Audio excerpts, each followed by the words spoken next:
Good stuff right there, fellas. Fresh blackberries.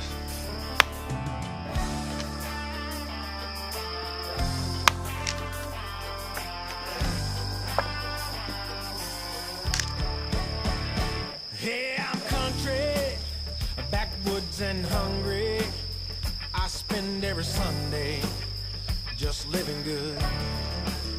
Might do a little fishing, a little hunting on the weekend. With a bow I'll be sneaking back in the woods.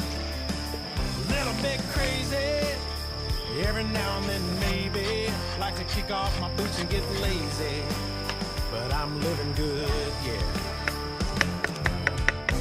Hey, I'm living good. Just a redneck Robin Hood. Hey, I'm living good.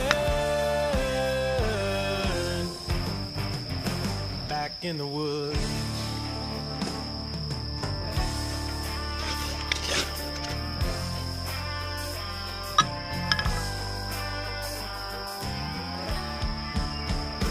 Less than a mile or so to the end of the dirt road.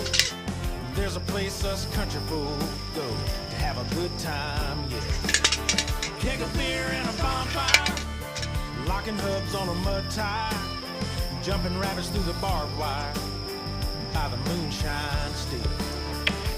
Down by the river bend, living life like it should have been, praying these days won't ever end, 'cause we're living good, yeah. Hey, we're living good.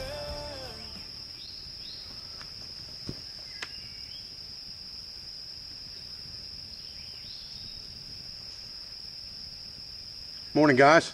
What we're going to do this morning is we've got our fire built here and we got some water that's already boiled in our bucket. We saved a little bit of water in a cup here so that we could make some bannock this morning. And we're going to make some hot cocoa, obviously with the water. Me and hot cocoa get along really, really well. So what I've done here is a couple things. First of all, I have collected some blackberries this morning. But let's first talk about the bannock mix. And the bannock is just a basic flatbread, been used throughout history. This is kind of a complicated mixture in that it has other components in it just besides flour and water. It has salt in it, it has some lard in it, and it also has some baking soda or baking powder in it as well. And then it has just a wheat flour is what I generally use with mine. And I mix a little special ingredient in with mine in place of a lot of recipes will call for some type of powdered milk, and what I put in mine is a powdered cappuccino hazelnut coffee. It gives it kind of a nutty flavor, throws a little bit of caffeine in there for you. And I'm going to mix my blackberries with this, and we're going to make some blackberry bannock this morning. Stay with me, guys. Okay, fellas, let me grab something to put my knees on here so that I'm not getting soaking wet. Very, very wet night. Rained almost all night last night. So we've got our blackberries that we collected, and we've got our water, and we have our bannock mix. And this mix can be kept in your backpack. You want to cut any lard or anything that you're going to put in there, you want to cut that in really good so you've got a nice powdery mixture when you're done with very few lumps in it. Then I'm going to go ahead and put my blackberries in there now, close my bag up again, and I'm going to macerate those blackberries into the mix before I mix the water into it. Okay, now we're going to add some water. And we just want to add water to the point where the mixture is kind of a dough or a paste. And there's lots of ways that you can cook bannock. You can cook bannock on just a slab of wood, or a plank as it's called. You can cook bannock on the side of your fire in the ashes and it becomes an ash cake at that point. Or you can cook your bannock in a pan. Okay, so once we've got our mix, the consistency that we want, and I like mine just a little bit damp, especially if I'm cooking it in a pan. Probably better to have it a little bit more dry if you're cooking it on a plank.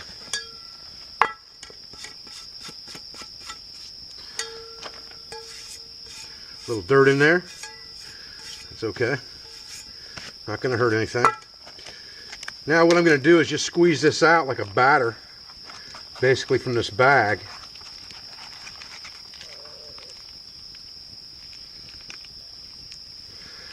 just like that. Get as much of it out of there as I can.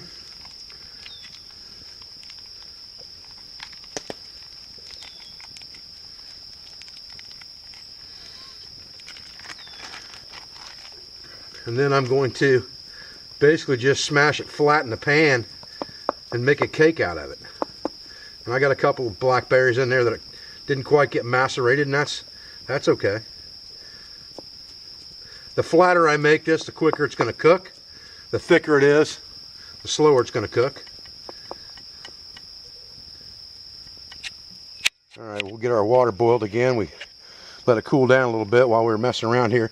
I really just want a good bed of coals for this bannock, and I think I'm just going to kind of set it over here on the side, kind of let it cook off to the side a little bit while I'm heating up my water. Got a good coal bed built up. About ready to slap some bannock on that coal bed and get after it here. Now here's the other advantage to a tripod that I like so well. You know, my water is boiled, so it's done. All I really need to do is lift up one leg and it's completely away from my fire. Very, very simple thing to do, and now I have access to my fire to cook, and the water's just hanging up in the air there to cool, or for anybody to get a cup out of. They want to bring their cooks over here, get a cup of hot cocoa or get a cup of hot water to make cocoa or coffee.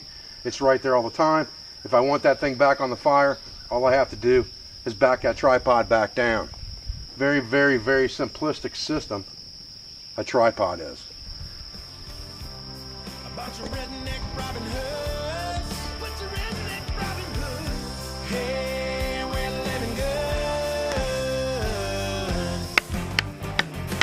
Back in the woods.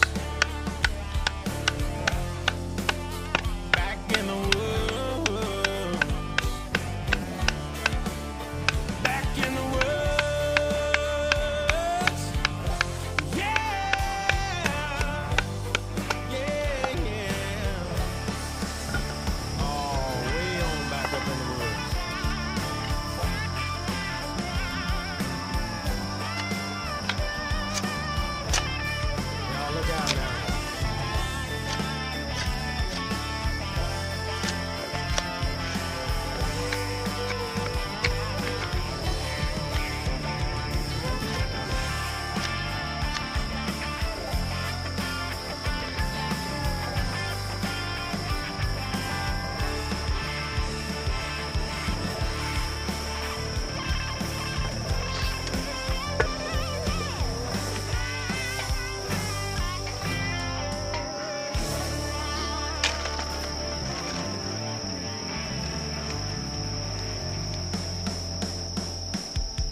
Breaking up.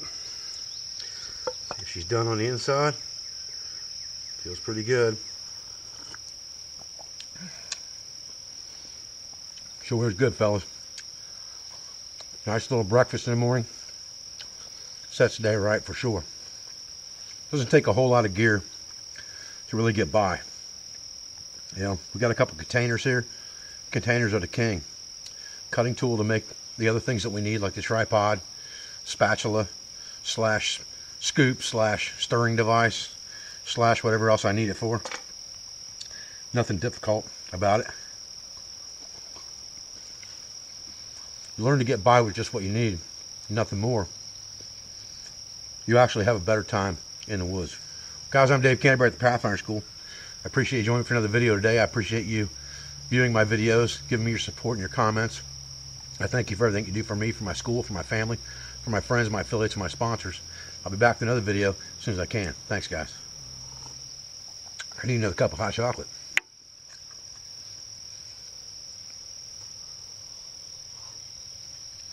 Mm-mm-mm.